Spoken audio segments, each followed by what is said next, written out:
Dear students and dear friends, स्वागत है अपने चैनल पॉलिटिकल साइंस एसबीएम में। मैं विकास। प्यारे साथियों, उम्मीद है कि आपकी बीपीएससी पीजीटी पॉलिटिकल साइंस की तैयारी पूरे जोश और होश के साथ चल रही होगी और अब आप अपनी क्षमता के अनुसार जितनी क्षमता है उससे कहीं अधिक तैयारी में लगे हैं, क्योंकि ये बहुत ही मतलब कि आपके लिए सुनहरा अवसर है। क्योंकि जो टीआरई 1 टीआरई 2 में हो गया है और फिर एक और मौका, फिर नहीं तो अगस्त में फिर मौका है, लेकिन ज़्यादा समय का इंतजार क्यों करना, जितना पहले आपका सिलेक्शन हो उतना ही अच्छा है। और एक और चीज़, जो एस्टेट की तैयारी लोग कर रहे हैं उनके लिए भी खुशखबरी है, क्योंकि परीक्षा लगभग 23 फरवरी को आपकी प्रस्तावित है, जो कि ऑनलाइन मोड में होगी। तो आप भी एस्टेट की परीक्षा की तैयारी कीजिए और साथ ही जब पीजीटी पॉलिटिकल साइंस बीपीएससी के लिए तैयारी करेंगे तो स्वाभाविक है कि एस्टेट की परीक्षा भी आपकी तैयारी हो जाएगी। तो आप अभी से बीपीएससी के लिए लगे रहिए, आपका एस्टेट क्वालिफाई हो जाएगा। और ज़्यादा एस्टेट के लेकर आप हाइपर हो, क्योंकि उसके प्रश्न जो है बेहद आसान पूछे जाते हैं। तो आप नहीं भी पढ़ेंगे तभी, लेकिन बीपीएससी के लिए तैयारी है। और चलिए, हाँ, ज़्यादा समय मैं जाना करूँ आपका, क्योंकि मुझे पता है कि आपका जो समय है बेहद कीमती है। तो आइए आज हम लोग इसी पीजीटी पॉलिटिकल साइंस का एक जो क्वेश्चन पेपर है, जो उस पॉलिटिकल साइंस का, इसको हम लोग सॉल्व करते हैं। और ये पॉलिटिकल साइंस का जो क्वेश्चन पेपर है आपके बीपीएससी के हिसाब से बेहद महत्वपूर्ण है, क्योंकि ये क्वेश्चन सेट जो है एकदम उसी के लेवल का है। इसमें हम लोग सॉल्व करेंगे। तो आइए सॉल्व करते हैं। आगे बढ़ने से पहले वही आपसे पुराना एक हिस्सा पिटा रिक्वेस्ट है, करना पड़ता है, क्योंकि भाई घोड़ा घास से दोस्ती करे तो कैसे काम चले। प्लीज़ आप चैनल को सब्सक्राइब कीजिए, साथ ही चैनल जो भी वीडियो हो आप ज़रूर लाइक करें और साथ ही अपने दोस्तों में अधिक से अधिक शेयर करें। और प्लीज़ चैनल को सपोर्ट करने के लिए चैनल को ज्वाइन भी कीजिए, मेंबरशिप भी ले सकते हैं। और किसी प्रकार का कोई डाउट है पॉलिटिकल साइंस से रिलेटेड तो आप कमेंट बॉक्स में कमेंट कर सकते हैं। तो ये पहला क्वेश्चन देखते हैं, और ये हिंदी और इंग्लिश दोनों में है, तो आपको जो सही लगे वो ठीक है आपके हिसाब से। तो पहला क्वेश्चन है, किसने कहा जब लोग दरिद्र होते हैं तो लालची हो जाते हैं, और जब वो लालची होते हैं तो असंतुष्ट हो जाते हैं, और संतुष्ट होने पर वे स्वेच्छा से शत्रु के पक्ष में चले जाते हैं और अपने स्वामी को नष्ट कर देते हैं। ये कथन किसका है? और देखिए कितनी बड़ी बात है, ये किसने कहा? तो ये जो बात है किसके द्वारा कहा गया? ये जो कौटिल्य है उनके द्वारा कहा गया। और इन्होंने जो अर्थशास्त्र पुस्तक की रचना की, जो कि चंद्रगुप्त मौर्य के प्रधान सेवक हुए या प्रधानमंत्री हुए या उनकी कैबिनेट के मुखिया हुए। तो ये कौटिल्य के द्वारा लिखे गए या कौटिल्य के द्वारा उदित कथन है। क्वेश्चन नंबर 2, निम्नलिखित में से किसने दल विहीन प्रजातंत्र के विचार प्रतिपादित या विचार दिया? जो पार्टीलेस डेमोक्रेसी की बात करने वाले कौन है? बेहद आसान सा प्रश्न है और जाना माना, ये पिछली बार भी पूछा जा चुका है। तो ये जेपी है, Jayaprakash Narayan. Question number 3, Ramakrishna Mission की स्थापना किसके द्वारा की गई? तो रामकृष्ण मिशन की स्थापना जो है स्वामी विवेकानंद के द्वारा की गई। क्वेश्चन नंबर 4, निम्नलिखित में से किसने सर्वप्रथम राजनीतिक अर्थतंत्र को स्वतंत्र विषय बनाया? अर्थतंत्र को स्वतंत्र विषय बनाया, ये तो क्वेश्चन नंबर जो कौटिल्य है, ऑप्शन सी राइट आंसर होगा इसका। प्रश्न देखिए वही है, लेकिन भाषा घुमा दिया, कई लोग कंफ्यूज हो जाएंगे इसमें। क्वेश्चन नंबर 5, यह कथन किसका है कि साधन ही आकर सब कुछ है, जैसा साधन होगा वैसे ही साध्य होगा, साधन व साध्य के मध्य कोई विभाजन नहीं। ये प्रश्न भी आपके लिए महत्वपूर्ण है। तो इस कथन जो है महात्मा गांधी का है। क्वेश्चन नंबर 6 है कि किस राजनीतिक विचारक ने कहा कि विभिन्न सामाजिक समूहों की उचित परिस्थिति और कार्यों का निर्धारण कर समाज में न्याय प्राप्त किया जा सकता है? ये प्रश्न में देखिए कई लोग इसमें घूम जाएंगे, यही मैं कहा कि पेपर जो है आपके लिए बेहद महत्वपूर्ण है। इसके प्रश्न जो देखिए फिर वो आंसर दीजिए आप। ये प्लेटो का कथन है। बीपीएससी ऐसे ही आपसे नहीं पूछेगा जैसा कि बाकी एग्जाम पीजीटी के होते हैं, तो उसका कंसेप्ट बेस्ड है। क्वेश्चन नंबर 7 है, सुख की गणना का विचार किसने प्रतिपादित किया? जो फैल्सिफिक कैलकुलस है, इसके बात करने वाले बेंथम हुए और बेंथम ही उपयुक्तवाद के जनक हैं। क्वेश्चन नंबर 8, निम्नलिखित में से किसने स्वतंत्रता को नियंत्रण से मुक्ति के रूप में देखा? नियंत्रणों या बंधनों की अभाव, यही बात है कि बंधनों के अभाव भी कह सकते हैं इसको, लेकिन नियंत्रणों से मुक्ति के रूप में देखा। भाषा बदल गया, आप कंफ्यूज हो जाएंगे। क्वेश्चन नंबर 8 का answer option D, John Stuart Mill यानी जीएस मिल। क्वेश्चन नंबर 9 है, थॉमस हॉब्स का राजनीतिक सिद्धांत उनके अनुभव से विकसित हुआ। किसके अनुभव से, कहाँ से अनुभव से विकसित हुआ? ये था आपका ब्रिटिश गृह युद्ध, जो ब्रिटिश सिविल वॉर था, उनसे थॉमस हॉब्स का जो जितने भी राजनीतिक सिद्धांत थे प्रभावित थे। क्वेश्चन नंबर 10, निम्नलिखित में से कौन सा युग न्याय की अवधारणा के लिए सुमेलित नहीं है? तो न्याय की अवधारणा के लिए जो सुमिलित नहीं है, प्लेटो कहता है कि न्याय शक्तिशाली का हित, ये गलत है, ये बल्कि थ्रेसिमेकस कहता है। तो ऑप्शन ए राइट आंसर होगा। क्वेश्चन नंबर 11 है, निम्नलिखित में से कौन सी महात्मा गांधी द्वारा प्रतिपादित प्रभुत्व अराजकता की विशेषता नहीं है? तो प्रभुत्व अराजकता की विशेषता कौन सी नहीं है? कि स्वास्थ्य और शिक्षा द्वारा राज्य द्वारा नियंत्रण, ये बात नहीं करते, बल्कि ये उनके द्वारा विशेषता नहीं बताई गई है। क्वेश्चन नंबर 12 है, उत्तर व्यवहारवाद की सबसे उचित व्याख्या हो सकती है? उत्तर व्यवहारवाद की सबसे उचित व्याख्या हो सकती है कि क्या? तो इसका सही आंसर होगा कि व्यवहारवादी शोध का एक विस्तार के रूप में। तो ऑप्शन डी राइट आंसर होगा। क्वेश्चन नंबर 13 देखिए कि अल्फ्रेड कोबा के अनुसार राजनीतिक सिद्धांत का पतन एक परिणाम था। राजनीतिक सिद्धांत में जो पतन हुआ, क्या कारण था अल्फ्रेड कोबा के अनुसार? तो ये कहते हैं कि पूंजीवादी और साम्यवादी व्यवस्थाओं द्वारा संकीर्ण सैद्धांतिक विश्लेषण का। तो ऑप्शन सी राइट आंसर होगा। क्वेश्चन नंबर 14 है कि द लॉ ऑफ पीपल पुस्तक की रचना किसने की? द लॉ ऑफ पीपल जो पुस्तक है, इस पुस्तक के लेखक जो है आपके जॉन रॉल्स हैं।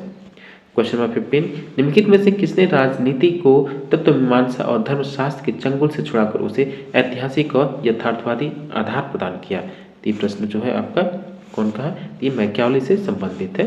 देखिए प्रश्न की भाषा बदल गई तब, तो आप केवल प्रश्न जो स्टूडेंट जो भी टेक्स्ट बुक आप पढ़ते हैं उनके लिए जरूरी उनको लाभ ही मिलता है कि जितने भी प्रश्न होते हैं या आगे के एग्जाम होते हैं उनमें कंसेप्ट क्लियर हो जाता है। यानी कि आप रटने लगे, रटने को तो रटने से कितना क्वेश्चन रटेंगे?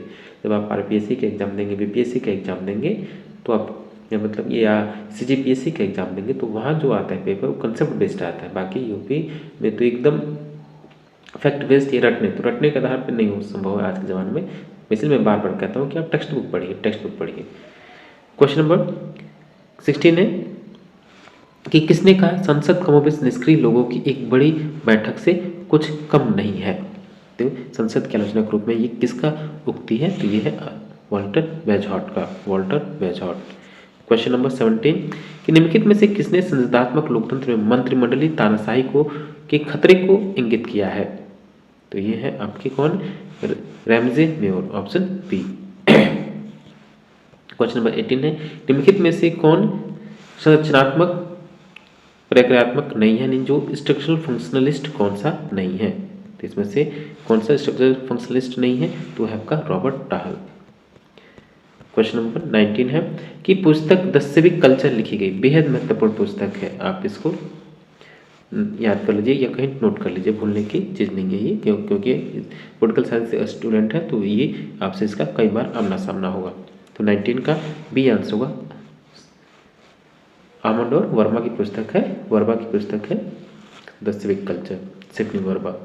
क्वेश्चन नंबर 20, किसने नौकरशाही को नवीन निरंकुशतावाद कहा है? न्यू डेस्पोटिज्म किसने कहा थी? बीपीएससी का भी प्रश्न है। तो 20 का आंसर होगा ऑप्शन बी, लॉर्ड हेवर्ट ने कहा कि नौकरशाही एक नए प्रकार की निरंकुशतावाद है। क्वेश्चन नंबर 21 है कि लुसियन पाई के मतानुसार राजनीतिक विकास की दिशा में प्रथम चरण को इंगित करता है क्या? तो इसका सही आंसर होगा 21 का बी, राष्ट्र राज्य व्यवस्था का विकास। 22 देखिए, किसने कहा राजनीति मूल्यों का वैध निर्धारण है? यानी मूल्यों का, देखिए अथॉरिटेटिव एलोकेशन ऑफ वैल्यूज, यानी राजनीति मूल्यों का वैध या सत्ता का वैध निर्धारण है। तो ये किसने कहा?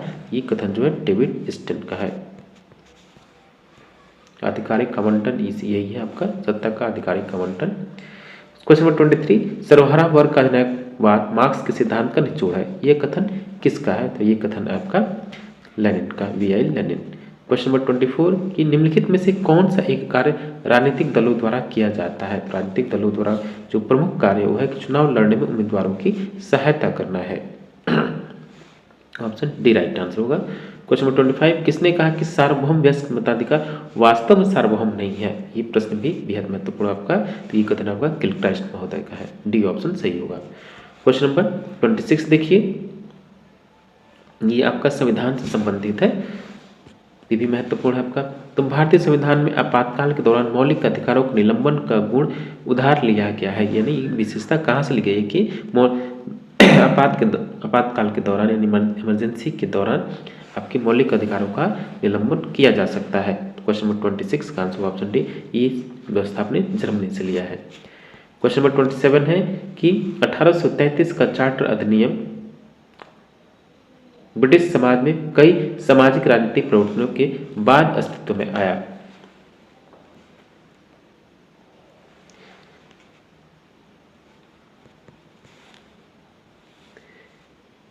चार्टर, हाँ, सामाजिक परिवर्तन बहुत से हुए। देखिए, सामाजिक राजनीतिक परिवर्तन भी हुए, सही है।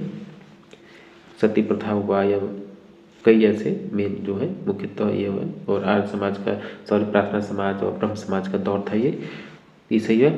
कारण क्या था? इस अधिनियम ने भारत में ईस्ट इंडिया कंपनी के एकाधिकार को समाप्त कर दिया। हालांकि चीन के साथ व्यापार और भारत के साथ चाय में कंपनी के एकाधिकार अखंड बरकरार है, बल्कि ये ऐसा नहीं था कि समाप्त कर दो, ये गलत है। तो ए सही होगा और आर गलत होगा, यानी ए सत्य आर असत्य, तो ऑप्शन सी राइट आंसर होगा। क्वेश्चन नंबर 28 है, निम्नलिखित में से कौन संविधान सभा का हिस्सा नहीं था? कौन संविधान सभा का हिस्सा नहीं था? महात्मा गांधी स्वयं संविधान सभा का हिस्सा नहीं थे।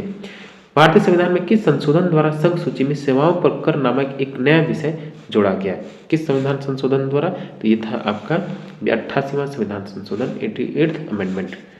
क्वेश्चन नंबर 30 है, ये संविधान सभा की प्रथम बैठक की अध्यक्षता किसने की? जाना माना क्वेश्चन है और बेहद आसान है। तो प्रथम बैठक जो है 9 दिसंबर 1946 को, तो उसकी अध्यक्षता डॉक्टर सच्चिदानंद सिन्हा जी के द्वारा किया गया।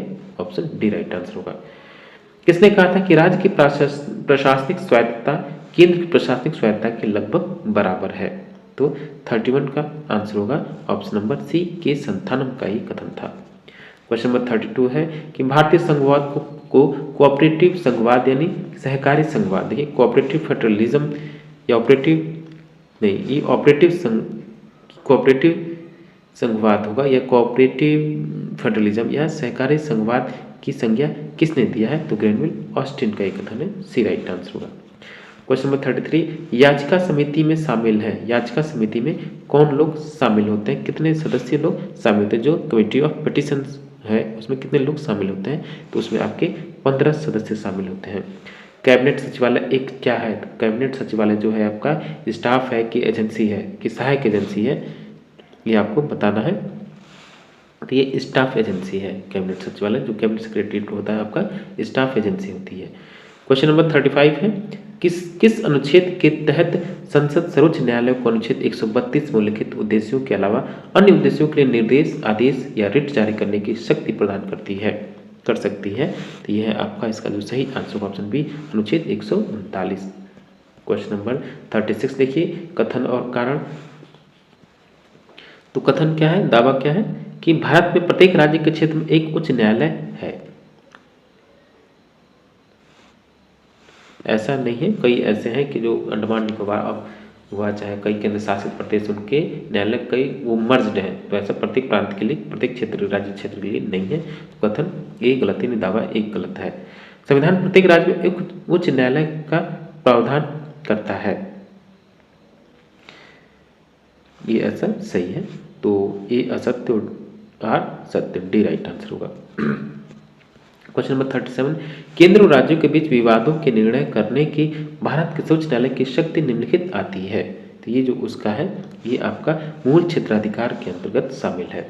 क्वेश्चन नंबर 38 है कि मुख्य सचिव का कार्यालय अस्तित्व में आया। तो the office of chief secretary came into begin in which year? तो ये आएगा 38 का आंसर होगा 1799 में मुख्य सचिव का कार्यालय अस्तित्व में आया। डिस्ट्रिक्ट एडमिनिस्ट्रेशन इन इंडिया पुस्तक किसने लिखी? भारत में जिला प्रशासन की पुस्तक है, किसने लिखी? ये पुस्तक है एस खेड़ा की। क्वेश्चन नंबर 40 है, स्थानीय निकाय लोकपाल के गठन की सिफारिश किसके द्वारा की गई थी? तो ये किसके द्वारा की गई थी स्थानीय निकाय लोकपाल के गठन के बाद? तो ये था आपका जो द्वितीय प्रशासनिक, नहीं ये तो आपका 40 जो द्वितीय ARC मतलब एडमिनिस्ट्रेटिव रिफॉर्म कमीशन, जो द्वितीय प्रशासनिक सुधार आयोग है, उसके द्वारा सिफारिश की गई थी। तो बी राइट आंसर होगा। क्वेश्चन नंबर 41, फिर से दोस्तों हम आपको बताते हैं ये जो पेपर है आपके लिए बेहद महत्वपूर्ण है। जो भी लोग BPSC या जो DSSP पीजीटी पॉलिटिकल साइंस की तैयारी कर रहे हैं उनके लिए बेहद महत्वपूर्ण है। ऐसे प्रश्न हम लोग लगातार ला रहे हैं जिससे आपको प्रैक्टिस करने से लाभ। देखिए आप किताब तो पढ़ ही रहे हैं, तमाम प्रैक्टिस सेट सॉल्व कर रहे हैं, लेकिन हमारे द्वारा ये प्रयास किया जा रहा है कि आपको कंटेंट अवेलेबल कराया जाए जो ताकि आपके लिए बेहद लाभकारी हो। तो ऐसे अगर आपने पढ़ा हुआ तो अगर ये सॉल्व करेंगे ज़्यादा समय नहीं लगेगा आपका, तो आपको लाभ होगा। और एक बार देखेंगे तो जरूर आपको एहसास होगा कि ये आपके लिए लाभकारी है। क्वेश्चन नंबर 41,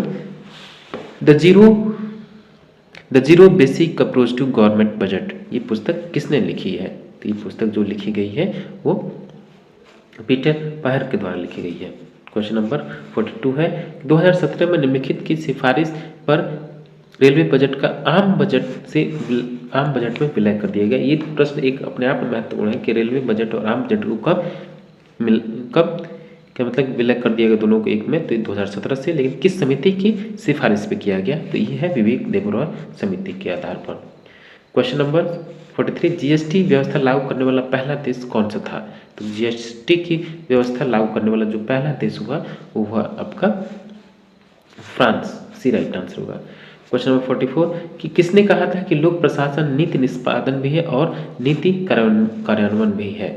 यानी public administration is policy execution and also policy implementation. Who said? तो इसका सही आंसर होगा वो है आपका James Fesler, option C. Question number 45 है, the intellectuals crisis in American public administration पुस्तक किसके द्वारा लिखी गई है? तो ये पुस्तक जो लिखी गई है विंसेंट ऑस्ट्रम के द्वारा लिखी गई है। क्वेश्चन नंबर 46 है कि ग्रेगोनास फार्मूला किससे संबंधित है? तो जो ग्रेगोनास फार्मूला है ये बेहद महत्वपूर्ण है, इसे प्रश्न बार बार आता है, नेट में भी आता है, इसमें भी पीजीटी के एग्जाम में आता है, आप चाहे तो देख लीजिएगा प्रीवियस ईयर पेपर। तो इसका एक बार नियंत्रण का दायरा यानी स्पैन ऑफ कंट्रोल जो है ग्रेगोनास फार्मूला से संबंधित है। क्वेश्चन नंबर 47 कि स्कैनिंग मॉडल निम्नलिखित में से संबंधित है किससे? द मिक्स्ड स्कैनिंग मॉडल यानी मिश्रित स्कैनिंग मॉडल किससे संबंधित है? तो यह आपका निर्णय लेना यानी डिसीजन मेकिंग से संबंधित है। क्वेश्चन नंबर 48 है, हेलिब्री स्कूल ऑफ ट्रेनिंग किससे संबंधित है? हेलिब्री स्कूल ऑफ ट्रेनिंग जो है वो है आपका भारतीय सिविल सेवा से संबंधित है। क्वेश्चन नंबर 49 है, निम्नलिखित में से कौन सा किसी कानून या अधिनियम द्वारा नहीं बनाया गया है? कौन सा इसमें से कानून या किसी अधिनियम के द्वारा नहीं बनाया गया है? तो है आपका ये विभागीय उपक्रम डिपार्टमेंटल अंडरटेकिंग। क्वेश्चन नंबर 50 है कि लोक सेवा आयोग किसका एक उदाहरण है? तो लोक सेवा जो आयोग है वो आपका सहायक एजेंसी ऑक्सिलरी एजेंसी का उदाहरण है। क्वेश्चन नंबर 51 है और ये इस पेपर का पार्ट सी है कि अंतर्राष्ट्रीय संबंध में निम्नलिखित में से कौन सा आदर्शवाद की विशेषता है? तो अंतर्राष्ट्रीय संबंध में कौन सा आदर्शवाद की विशेषता है ये पूछ रहा आपसे। तो ये होगा आपका उपरोक्त सभी की संस्थावाद भी है, अंतर्राष्ट्रीय विधि भी और संयुक्त सुरक्षा भी है, तो ऑप्शन डी राइट आंसर होगा। क्वेश्चन नंबर 52, भारत में गुट निरपेक्ष आंदोलन का शिखर सम्मेलन कब आयोजित हुआ था? ये भी प्रश्न बेहद महत्वपूर्ण है। तो भारत में जो नाम है या नॉन अलाइनमेंट मूवमेंट है उसका शिखर सम्मेलन कब हुआ आयोजित हुआ? तो 1983 में आयोजित हुआ जब श्रीमती इंदिरा गांधी प्रधानमंत्री हुई थी। क्वेश्चन नंबर 53 है कि भारत के किस पड़ोसी देश में संवैधानिक राजतंत्र है? तो किस पड़ोसी देश में भारत के किस पड़ोसी में संवैधानिक राजतंत्र है? तो है आपका कोई नहीं, अब तो यहाँ राजतंत्र नहीं समाप्त हो गया, गणतंत्र हो गया नेपाल में, लेकिन पहले था अब नहीं है, तो डी हुआ कोई नहीं। क्वेश्चन नंबर 54 कि भारत किस देश के साथ मुक्त व्यापार समझौता है? भारत का किस देश के साथ फ्री ट्रेड एरिया FTA लागू है? तो है आपका ऑस्ट्रेलिया। क्वेश्चन नंबर 55 कि भारत ने किस देश के साथ वर्ष 2007 में अपनी द्विपक्षीय संधि पर फिर से बातचीत की है? तो है आपका कौन? Bhutan. Question number 56 the Indian way है, इंडिया नहीं है, the Indian way strategies for an uncertain world, ये पुस्तक किसकी है? इस पुस्तक के लेखक कौन है? तो इस पुस्तक के जो लेखक हुए S जयशंकर है। क्वेश्चन नंबर 57 देखिए कि G20 के बारे में लिखित में से कौन सा कथन सही है? तो इसमें से जो G20 के बारे में सही कथन है वो है आपका कि G20 की स्थापना 2008 में हुई? बिल्कुल नहीं। इनमें 20 सदस्य नहीं, अब 21 है, गलत है। तो ए और बी दोनों सही नहीं, तो डी राइट आंसर होगा। क्वेश्चन नंबर 58 है, निम्नलिखित में से कौन सा वैश्विक शासन का निकाय है? तो वैश्विक शासन यानी बॉडी ऑफ ग्लोबल गवर्नेंस की संस्था या निकाय कौन सा इसमें से? तो इसका सही आंसर होगा ऑप्शन डी, संयुक्त राष्ट्र, विश्व व्यापार, अफ्रीकी संघ, तीनों है, तो ऑप्शन डी होगा right answer. Question number 59, smart power की अवधारणा से किसका संबंधित है? तो स्मार्ट पावर की अवधारणा से किसका संबंध है? तो 59 का आंसर होगा ऑप्शन ए, जोसेफ नाई जूनियर। ये सॉफ्ट पावर की बात करते हैं, जोसेफ नाई जूनियर। क्वेश्चन नंबर 60 कि संयुक्त राष्ट्र चार्टर का अध्याय 6 का संबंध किससे है?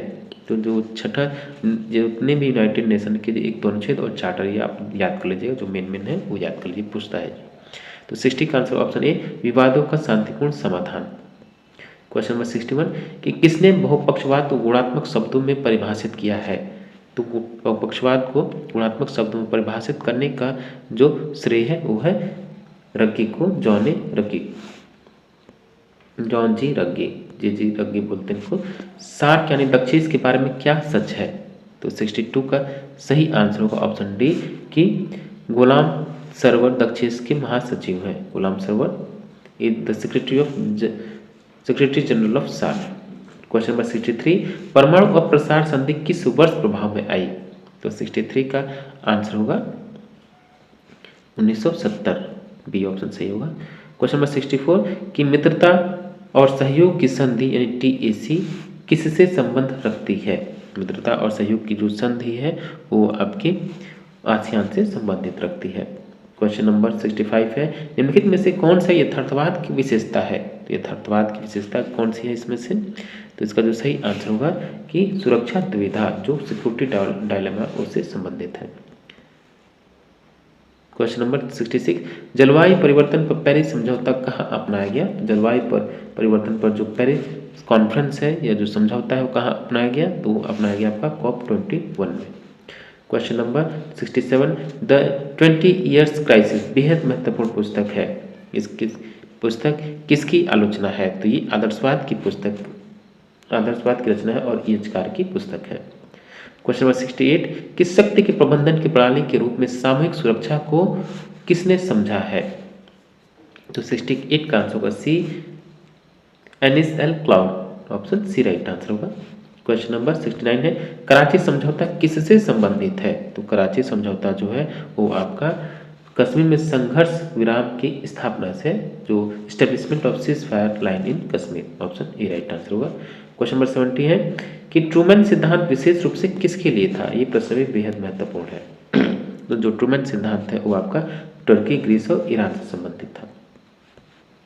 क्वेश्चन नंबर 71 भेड़िया योद्धा यानी जो वुल्फ वॉरियर की कूटनीति का संबंध किससे है? तो ये है डग जाओपिंग। ये प्रश्न देखिए आया था PPSC में, जो कि गलत हुआ था मेरे से, तो ऑप्शन ए राइट आंसर होगा।